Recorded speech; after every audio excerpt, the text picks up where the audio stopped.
Top quality और consistent performance के लिए सिर्फ सिल्वर पंप्स नाम याद रखना।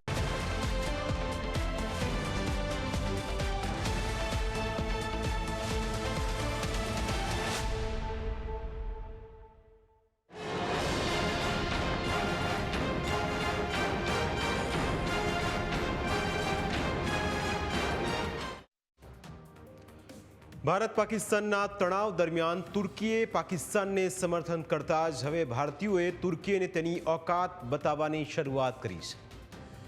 દેશભરમાંથી વેપારીઓ તુર્કી સાથેનો વેપાર બંધ કરી રહ્યા છે અને તેના કારણે તુર્કીની ઊંઘ હરામ થઈ ગઈ છે। તેવામાં હવે બનાસકાંઠા પણ તુર્કીને ફટકો આપવાથી બાકાત નથી। ભારત પાકિસ્તાનની બોર્ડર પર આવેલા બનાસકાંઠાના વેપારીઓએ તુર્કીને આર્થિક ફટકો આપવા માટે ધંધાકીય સંબંધો તોડવાનો નિર્ણય લીધો છે। પાલનપુર માર્બલ ગ્રેનાઇટ એસોસિએશન દ્વારા તુર્કીના ગ્રેનાઇટની ખરીદી અને વેચાણનો બહિષ્કાર કરવાનો નિર્ણય કરાયો છે, કારણ કે દુશ્મનનો દોસ્ત પણ હવે આપણો જ દુશ્મન છે। તુર્કીની આર્થિક કમર તોડવા માટે બનાસકાંઠાએ મોટો તમાચો માર્યો છે। Palanpur marble and granite association ઉત્તર ગુજરાતનું સૌથી મોટું માર્બલ ગ્રેનાઇટ એસોસિએશન છે। પાલનપુરના માર્બલ ગ્રેનાઇટ એસોસિએશનમાં તુર્કીના ગ્રેનાઇટનું ચલણ વધારે રહે છે, પરંતુ હવે તુર્કીની શાન ઠેકાણે લાવવા માટે તુર્કીના ગ્રેનાઇટ ખરીદવા કે વેચાણ કરવા પર સંપૂર્ણપણે પ્રતિબંધ ફરમાવી દેવાયો છે। એસોસિએશને ગ્રાહકોને પણ સ્વદેશી માર્બલ ગ્રેનાઇટ ખરીદવાની અપીલ કરી છે। થી ઘણા ટાઈપનો માલ આવતો હતો। એ માલની અંદર તમને કહી દઉં કે એક વેપારી ઇઝીલી એક કન્ટેનર મંગાવે ને તો 25 થી 30 લાખ રૂપિયાનું એક કન્ટેનર આવતું। તો વિચાર કરો કે મંથલી 500 થી 700 કન્ટેનર આપણે ઇન્ડિયામાં આવતું। સૌથી મોટો બાયર આપણે ભારત હતું। એ ભારત અગર જો આનું પૂરેપૂરો જો માર્બલ ગ્રેનાઇટનું બોયકોટ કરે ને તો એ તુર્કીને એને ખબર પડી જાય કે ભારત હાથે જે એને કર્યું છે ખુલ્લેઆમ જે એના વિરોધમાં આવ્યું છે એ બીજી વાર આવે નહીં, અને એને દેખીને બીજા દેશ બી આપણને બીજી રીતે બી કોઈ રીતે હેરાન ના કરે। માર્બલ અને ગ્રેનાઇટના વેપારથી તુર્કીને ભારતમાંથી મોટો ફાયદો મળતો હતો, પરંતુ હવે તુર્કીને તેનું નુકસાન ભોગવવું પડશે। તુર્કી અને ભારતમાં માર્બલ વેચાણથી વાર્ષિક 2500 થી 3000 કરોડ જેટલી આવક થતી હતી। ઉત્તર ગુજરાતના એકમાત્ર માર્બલ એસોસિએશન દ્વારા પણ વાર્ષિક 300 થી 400 કરોડનો તુર્કીનો માર્બલ ખરીદી કરવામાં આવતો હતો। વર્ષ 2023-24માં બનાસકાંઠામાં 500 થી 600 કરોડનો તુર્કીનો માર્બલ આવ્યો હતો, જ્યારે વર્ષ 2025માં પણ 100 કરોડથી વધુનો તુર્કીનો માલ અને માર્બલ એસોસિએશને ખરીદ્યો હતો, પરંતુ હવે તુર્કી સાથે વેપાર બંધ કરી દેવાયો છે। તુર્કી સાથેના વેપારના કારણે બનાસકાંઠાના વેપારીઓને પણ નફો મળતો હતો, પરંતુ તેઓએ પોતાના નફા કરતાં દેશના હિતનો વિચાર પહેલા કર્યો। તેમણે તુર્કીને પાઠ ભણાવવાનું પણ નક્કી કર્યું। બહિષ્કાર કરી અને ટર્કીને સીધો જવાબ આપવા માંગીએ છીએ કે અમે ભારતવાળા, અમે પાલનપુર માર્કેટવાળા શું કરી શકીએ છીએ, અને એમનો જે માલ છે એ અમે સંપૂર્ણ રીતે બંધ કરીએ છીએ અને અમે અત્યારે ઇમ્પોર્ટ કરવાનું બંધ કરી નાખીશું।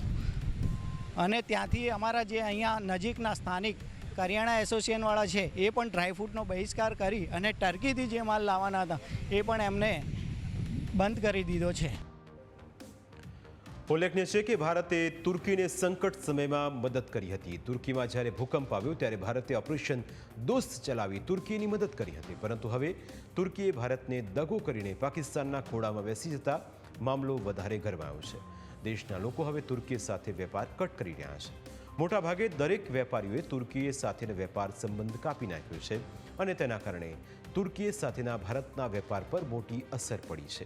તુર્કી સાથે સંબંધો તોડ્યા પછી જે રીતે તુર્કીને નુકસાન જશે તે જ રીતે ભારતને પણ સામે એટલું જ નુકસાન જશે, પરંતુ ભારતીયોએ આ નુકસાન સહન કરવાનો નિર્ણય લીધો છે અને તેના કારણે આગામી સમયમાં માર્બલ અને સફરજન મોંઘા થઈ શકે છે। છેલ્લા 5 વર્ષમાં બંને દેશો વચ્ચેના વેપારમાં કોઈ મોટા ફેરફાર થયા નથી। એપ્રિલ 2024 અને ફેબ્રુઆરી 2025 વચ્ચે ભારતે તુર્કીને 44,500 કરોડનો માલ વેચ્યો હતો। વર્ષ 2023-24માં આ આંકડો 56,873 કરોડ રૂપિયાનો હતો। બંને દેશો વચ્ચેના દ્વિપક્ષીય વેપારમાં ભારતનો વેપાર હંમેશા વધારે રહ્યો છે। એટલે કે ભારતે તુર્કીમાંથી ખરીદેલા માલ કરતાં વધારે માલનું વેચાણ કર્યું છે. ભારત મુખ્યત્વે ખનીજ, ઇંધણ, ઓટો પાર્ટ્સ, મશીનરી, ફાર્માસ્યુટિકલ્સ અને કપાસની નિકાસ કરે છે. જોકે તુર્કીથી થતી આયાતમાં સોનું, આરસ, સફરજન, શાકભાજી, સિમેન્ટ અને રસાયણોનો સમાવેશ થાય છે. તુર્કી ભારત માટે સફરજનનો સૌથી મોટો સપ્લાયર છે. ભારત તુર્કીના માર્બલ અને સફરજન માટે એક મોટું બજાર છે, જેથી ભારતનો બહિષ્કાર તુર્કીને તેના ઉત્પાદનો માટે અન્ય બજારો શોધવાની ફરજ પાડશે, જે મોટા જથ્થામાં ખરીદી શકશે નહીં અથવા લાયક ભાવ પણ નહીં ચૂકવી શકે, જેનાથી તુર્કીને પરસેવો જરૂર છૂટી જશે. ભારતે 2023માં તુર્કીને લગભગ $92.8 મિલિયન સફરજનની આયાત કરી હતી. પુણેના વેપારીઓએ તુર્કીમાંથી સફરજન ખરીદવાનું બંધ કરવાનો નિર્ણય લીધો છે. તેના બદલે તેઓ હિમાચલ, ઉત્તરાખંડ, ઈરાન અને અન્ય પ્રદેશોમાંથી સફરજન ખરીદી રહ્યા છે. એટલે કે ભારત હવે દરેક મોરચે તુર્કીની કમર તોડવામાં લાગેલું છે અને આ જ ભારતની શક્તિ છે. ભારતીયો ધારે તો શું નથી કરી શકતા તેનું આ એક ઉત્તમ ઉદાહરણ છે. ભલે નુકસાન જશે, પણ દુશ્મનના દોસ્તને હંફાવી દેવાની અને રાષ્ટ્ર પ્રત્યેનો પ્રેમ પ્રગટ કરવાની વેપારીઓની ભાવના ખૂબ જ સરાહનીય છે. પ્રાઇમ 9માં આજે બસ આટલું જ. ફરી મળીશું નવા મુદ્દાઓ સાથે. ત્યાં સુધી રજા આપશો. નમસ્કાર.